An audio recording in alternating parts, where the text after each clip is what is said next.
Hello दोस्तों, नमस्कार। आप सभी का स्वागत है डीआर के टीवी पर। मैं हूं आपका दोस्त डॉक्टर कन्हैया, बीकानेर, राजस्थान से। दोस्तों, बहुत सारे लोगों के साथ में एक डर सा लगता रहता है कि सर कुछ हो जाएगा, कुछ बुरा हो जाएगा, कुछ खराब हो जाएगा, हमारे साथ हो जाएगा, हमारी फैमिली के साथ में हो जाएगा, बहुत ज्यादा बुरा हो जाएगा। और कई बार ऐसा लगता है जैसे हार्ट अटैक आ जाएगा, बहुत सा डर लगता है।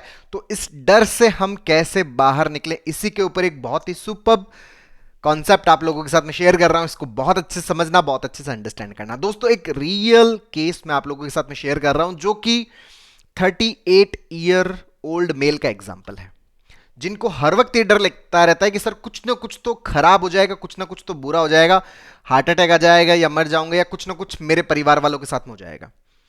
अच्छा, इसके लिए सर मैंने जांचें सारी करवा ली, टेस्ट सारे करवा लिए हैं, जांचें सारी नॉर्मल है, उसमें कुछ भी नहीं आ रहा। दोस्तों, अगर जीवन में ऐसी परिस्थिति हो ना जहां पर जांचें सारी नॉर्मल हो, बट फिर भी हमारी धड़कन बढ़ रही हो, चेस्ट में भारीपन हो रहा हो, सिर के अंदर चक्कर आ रहे हो, पेट के अंदर गैस बन रही हो, मरोड़े से आ रहे हो, आईबीएस के सिम्टम्स हो रहे हो, पूरे दिन थकावट सी महसूस हो रही हो, अगर किसी भी प्रकार का सिम्टम्स आपको फील हो रहा है लेकिन टेस्ट सारे नॉर्मल है, अगर ऐसी स्थिति होती है तो इसका मतलब वो जो प्रॉब्लम है वो हमारे माइंड की वजह से है, वो जो प्रॉब्लम है वो हमारी एंजाइटी की वजह से है, वो जो प्रॉब्लम है वो जो हमारे दिमाग के अंदर जो ओवर थिंकिंग चलती रहती है, जो नेगेटिव थिंकिंग चलती रहती है, उस नेगेटिव थिंकिंग के कारण से है। और अगर हम चाहते हैं कि हमारे ये सिम्टम्स ठीक हो, हमारी ये जो शरीर के अलग अलग लक्षण जो है ये नॉर्मल हो, तो हमें हमारे सिम्टम की जो रूट है, जो जड़ है, उस जड़ को भी हमें क्या करना पड़ेगा, सही करना पड़ेगा। मतलब जो एंजाइटी है, जो हमारे दिमाग की जो ओवर थिंकिंग है, जो नेगेटिव थिंकिंग है, जो इसलिए आ रही है क्योंकि हमारे अंदर क्या बने हुए, नेगेटिव पैटर्न्स बने हुए। तो हमें इन नेगेटिव पैटर्न्स को भी क्या करना पड़ेगा, सही करना पड़ेगा, जिसके लिए हमें सीबीटी के प्रैक्टिस की जरूरत पड़ती है। अब इनके जो नेगेटिव पैटर्न्स है वो क्या बने हुए थे, उसको थोड़ा समझना। इनके दिमाग में ये रहता है कि सर मैं कहीं पर भी अगर कोई भी चीज रख देता हूं, कहीं पर भी वस्तु रख देता हूं, अपना पांव रख देता हूं, जैसे पानी का बॉटल है, अगर मैंने पानी का बॉटल रखा, मैंने कहीं पर भी पांव रखा, तो मेरे दिमाग में ये थॉट आता है कि वो जो बॉटल है वो मैंने मेरे जो पूर्वज है उन पूर्वजों की आत्मा के ऊपर रख दिया। अब उस बॉटल के नीचे पूर्वजों की जो आत्मा है वो कैद हो गई है। अब आत्मा कैद हो गई है तो वो जो पूर्वजों की आत्मा है वो परेशान हो रही है, वो पीड़ित हो रही है, और उससे वो नाराज हो जाएंगे। नाराज हो जाएंगे तो उसके कारण हमारा जो मेरा कुछ खराब हो जाएगा या मेरे फैमिली का कुछ खराब हो जाएगा। मुझे ऐसे डर लगता रहता है। अच्छा, मैं पाँव भी रखता हूं तो मुझे यूं लगता है अच्छा मैंने उनकी आत्मा के ऊपर क्या रख दिया, पाँव रख दिया। इसके कारण से मुझे बहुत ज्यादा क्या लगता है, डर लगता है, घबराहट होती है। तो यहां पर हम सीबीटी का प्रैक्टिस कैसे करें इसको समझना। सबसे पहला तो ये कि आपने बॉटल रखा, आपने पानी का ग्लास रखा, आपने पांव रखा। अच्छा, रखने पर आत्मा जो उसके नीचे दब गई। अच्छा, क्या यह पॉसिबल है कि आत्मा को दबाया जा सकता है? सबसे पहला कि क्या यह पॉसिबल है कि आत्मा को दबाया जा सकता है? अच्छा, दबा हम उस चीज को सकते हैं जिसके अंदर कोई ना कोई मैटर हो, जैसे पानी है या कोई भी किसी भी प्रकार का कोई मटेरियल है। अच्छा, उस मटेरियल को, उस मैटर को क्या किया जा सकता है, दबाया जा सकता है। अच्छा, आत्मा क्या है? आत्मा का जो एक जनरल कॉन्सेप्ट है वो तो ये कहते हैं कि भी आत्मा जो है वो मैटर से फ्री चीज है। अच्छा, मैटर से फ्री चीज है तो इसका मतलब आत्मा को नहीं दबाया जा सकता। पहला तो ये चीज बहुत अच्छे से समझ ले कि ये कोई दबाने वाली चीज नहीं है। अच्छा, दूसरा ये कि अच्छा कई लोग कहते हैं कि सर वो रोशनी के रूप में होती है। अच्छा, रोशनी के रूप में अगर आत्मा होती है, क्या रोशनी को किसी तरह से दबाया जा सकता है, किसी तरह से कैद किया जा सकता है? बिल्कुल भी पॉसिबल नहीं है कि रोशनी को किसी तरह से दबाया जा सकता है या किसी तरह से कैद किया जा सकता है। अच्छा, तीसरा ये कि हम थोड़ा सा ये आत्मा का कॉन्सेप्ट भी समझ लेते हैं। अच्छा, भगवत गीता के अंदर भी इसकी एक व्याख्या की गई है, जब भगवान श्री कृष्ण अर्जुन को एक्सप्लेन कर रहे थे कि भाई जो आत्मावादी लोग हैं और अनात्मावादी लोग हैं। बेसिकली संसार के अंदर दो तरह के लोग हैं। एक तो वो लोग हैं जो आत्मावादी है, मतलब जो आत्मा के सिद्धांत को मानते हैं, और एक वो लोग हैं जो अनात्मावादी है। अच्छा, आत्मावादी सिद्धांतों के अनुसार क्या है कि जो आत्मा है वो अमर है, वो एक शरीर से दूसरे शरीर के अंदर क्या करती है, ट्रेवल करती है। अच्छा, एक शरीर से दूसरे शरीर के अंदर ट्रेवल करती है।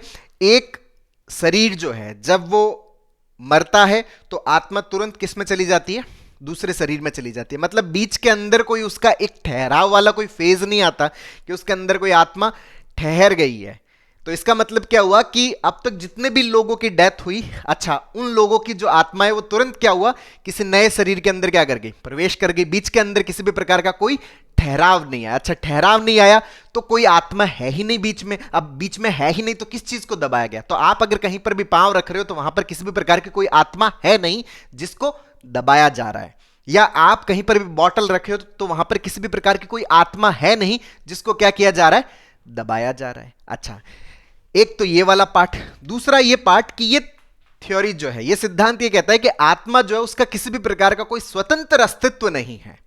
अच्छा वो हमेशा किसी ना किसी शरीर के भीतर ही होगी, शरीर के बाहर कोई उसका स्वतंत्र अस्तित्व नहीं है। तो जब हम ये कहते हैं कि अच्छा जो पूर्वजों की जो आत्मा, अच्छा पूर्वजों की जो आत्मा, जब तक पूर्वजों का शरीर था तब तक उनकी आत्मा थी। अच्छा पूर्वजों का शरीर खत्म तो अब आत्मा का कोई स्वतंत्र अस्तित्व नहीं, आत्मा क्या होगी, किसी दूसरे शरीर में चली गई। तो हमारे पूर्वजों की आत्मा हमारे आसपास किसी भी रूप में फ्री में अवेलेबल नहीं है, वो किसी ना किसी रूप में चली जा चुकी है इस सिद्धांत के अनुसार। इसको हमें थोड़ा सा समझने की जरूरत है कि कोई भी स्वतंत्र रूप में अवेलेबल नहीं है। जब स्वतंत्र रूप में अवेलेबल नहीं है तो आपने अगर बॉटल रखा वहां पे आत्मा है ही नहीं, तो आपने किस चीज को कैद किया, किसी को भी आपने कैद नहीं किया। आपने पांव रखा तो किसकी आत्मा के ऊपर पांव रखा, क्योंकि आत्मा तो स्वतंत्र अवेलेबल है ही नहीं।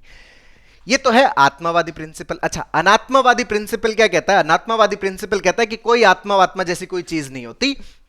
इंसान पैदा होता है, इंसान बड़ा होता है और इंसान मर जाता है। अच्छा जैसे ही वो मरता है वो इस पूरी प्रकृति के अंदर क्या हो जाता है, विलीन हो जाता है। तो प्रकृति के अंदर विलीन हो गया तो इसके अंदर किसी भी प्रकार की कोई आत्मा नहीं है। अच्छा कोई आत्मा नहीं है इसका मतलब क्या है, तो फिर आपने दबाया किसको, किसी भी चीज को आपने नहीं दबाया। आपने बॉटल रखा किसके ऊपर रखा, किसी के ऊपर भी नहीं रखा। आपने पांव रखा किसके ऊपर रखा, किसी के ऊपर भी नहीं रखा। जब किसी के ऊपर आपने नहीं रखा तो फिर डर किस बात का, फिर घबराहट किस बात की, फिर तो आराम से हम पांव रखें, फिर आराम से हम कहां रखें, बॉटल रखें।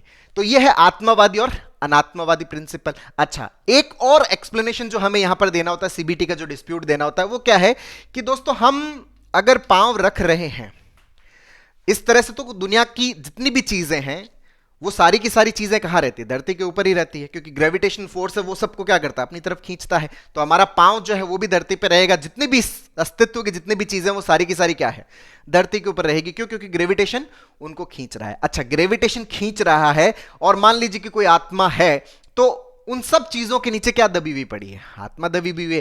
क्योंकि किसी ना किसी रूप में, किसी ना किसी फॉर्म में और किसी ना किसी मोमेंट पे आपका कोई ना कोई चीज तो क्या होगा, धरती के ऊपर हो गई। आपका और आपके आसपास के जितने भी लोग हैं उन सब के पांव जो किसके ऊपर रहेंगे, धरती के ऊपर रहेंगे। तो मतलब कोई ना कोई तो नीचे दबा हुआ, कोई ना कोई, अगर अपन आत्मा मान भी लेवें तो वो कोई ना कोई नीचे क्या होगा, दबा हुआ होगा। अच्छा जैसे आपका पांव रखने से या आपके बॉटल रखने से कोई दबा है तो दूसरे जो लोग हैं उनके पांव रखने से या उनकी बॉटल रखने से भी कोई ना कोई क्या होगा, दबा होगा। अच्छा कोई ना कोई दबा होगा तो उनको भी इस चीज का क्या लगना चाहिए, डर लगना चाहिए। उनको भी इस चीज का क्या होना चाहिए, घबराहट होना चाहिए। लेकिन अगर उनको डर नहीं है, उनको घबराहट नहीं है, तो इसका मतलब उनके रखने से या उनके बॉटल रखने से नीचे किसी भी प्रकार की कोई आत्मा कैद नहीं होती। इस चीज को हमें समझना पड़ेगा। ये कोई यूनिवर्सल प्रिंसिपल नहीं है कि आप रख रहे हो तो उसके नीचे आत्मा कैद होगी। तो फिर तो यूनिवर्सल प्रिंसिपल के अनुसार क्या होगी, बाकी जितने लोग हैं उनके रखने पर भी क्या कैद होनी चाहिए, आत्मा कैद होनी चाहिए। अच्छा बाकियों के रखने पर अगर कैद नहीं हो रही तो आपके रखने पर भी कुछ भी कैद नहीं हो रहा।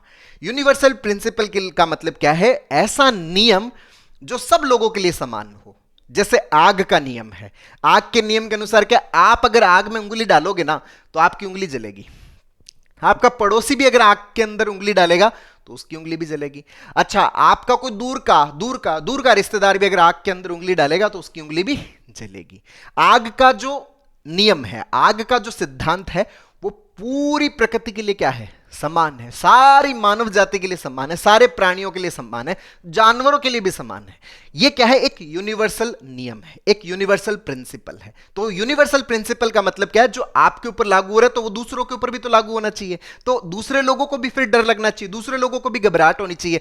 दूसरे लोगों को अगर डर नहीं हो रहा, दूसरे लोगों पर घबराहट नहीं हो रही, इसका मतलब उनके ऊपर वो लागू नहीं रहा। इसका मतलब ये कोई यूनिवर्सल प्रिंसिपल नहीं है, ये सिर्फ और सिर्फ हमारे दिमाग का एक उपजा हुआ थॉट है, एक कल्पना है, ये रियलिटी नहीं है, क्योंकि वास्तविकता सब पे लागू होती है। ये सिर्फ और सिर्फ क्या एक कल्पना है कि मैंने कहीं पर पांव रखा, मैंने कहीं पर बॉटल रखी, तो उसके नीचे कोई आत्मा कैद होगी, जबकि ये कोई रियलिटी में ऐसा बिल्कुल भी नहीं है। ये सिर्फ और सिर्फ हमारी क्या है, कल्पनाएं हैं। ये सिर्फ और सिर्फ हमारे ख्याल है, वास्तव में ऐसा नहीं है। तो हम जब बार बार अपने आप को ये चीज जो सही तरीके से एक्सप्लेन करते हैं, सही तरीके से हम इसको डिस्प्यूट करते हैं, धीरे धीरे हमारा जो मन है वो इस चीज को क्या करने लग जाता है, मानने लग जाता है। एक तो ये, दूसरा यहां पर जो इंपॉर्टेंट बात यह है कि हम लोग क्या करते हैं कि फिर चीजों को करेक्ट करना शुरू कर देते हैं। बॉटल रखा, अरे आत्मा आ गई, हम तो क्या करते हैं उस बॉटल को वापस हटा के फिर किसी दूसरी जगह पे रखते हैं। अरे आप कहीं पर भी रखोगे, अगर ये आत्मा वाला है तो ये तो सब जगह रहेगा ना, फिर तो हमें एनी टाइम कहां रहना पड़ेगा, आसमान में उड़ के रहना पड़ेगा। कोई व्यक्ति आसमान में उड़ के रहता है क्या? कोई भी नहीं रहता। सब रहता कहां है? इस धरती पर ही रहते हैं, सब लोग रहते हैं, है ना। तो बेसिकली हमें उस चीज को करेक्ट नहीं करना है, क्योंकि अगर आपने करेक्ट कर दिया, नहीं रख दिया सो रख दिया, लेकिन अगर आप उसको हटा देते हो तो आपका दिमाग मानेगा कि अच्छा हटाया किस कारण से, उस थॉट के कारण से हटाया, तो आपका जो दिमाग है उस थॉट को क्या समझेगा, रियलिटी कंसीडर करेगा। तो आपके भीतर और डर पैदा होगा। अगर आप अपने डर को खत्म करना चाहते हो, हटाना चाहते हो, इस डर को हराना चाहते हो, तो बॉटल रख दिया, पांव रख दिया, कोई करेक्शन नहीं करना। क्यों? क्योंकि कोई ऐसा आत्मा वात्मा का चीज नहीं है जो आपके पांव के नीचे क्या हो गया, दब गया या कैद हो गया। इसको आप चाहे साइंस के हिसाब से समझो, चाहे आप इसको शास्त्रों के हिसाब से समझो, बेसिकली हमें समझना पड़ेगा कि ये जो चीजें हैं ये सिर्फ और सिर्फ हमारी ख्याली बातें हैं, ये सिर्फ और सिर्फ हमारी काल्पनिक बातें हैं, ये रियल नहीं है। तो दोस्तों उम्मीद करता हूं आपको ये वीडियो पसंद आया होगा, नीचे कमेंट बॉक्स में लिखकर जरूर बताइएगा। और अब तक यदि आपने मेरे YouTube चैनल DRK TV को सब्सक्राइब नहीं किया तो प्लीज उसे सब्सक्राइब करें, ताकि मेरे नए वीडियो का नोटिफिकेशन आप तक सबसे पहले पहुंचे। दोस्तों जितनी भी प्रकार की एंजाइटी है, जितना भी प्रकार का पैनिक है, OCD है, नेगेटिव थिंकिंग है, ओवर थिंकिंग है, इन सबको हम कैसे ठीक कर सकते हैं, परमानेंटली हम इसको कैसे हटा सकते हैं, इसके ऊपर हम लोगों ने एक स्टेप बाय स्टेप लर्निंग का एक पूरा CBT का वर्कशॉप लॉन्च किया है, जिसका लिंक नीचे डिस्क्रिप्शन में है, जिसको आप अपने भीतर इंस्टॉल करके अपनी साइकोलॉजिकल प्रॉब्लम्स को पूरी तरह से खत्म करने में बहुत अच्छे से मदद ले सकते हो। बहुत बहुत धन्यवाद दोस्तों। जय हिंद, जय भारत।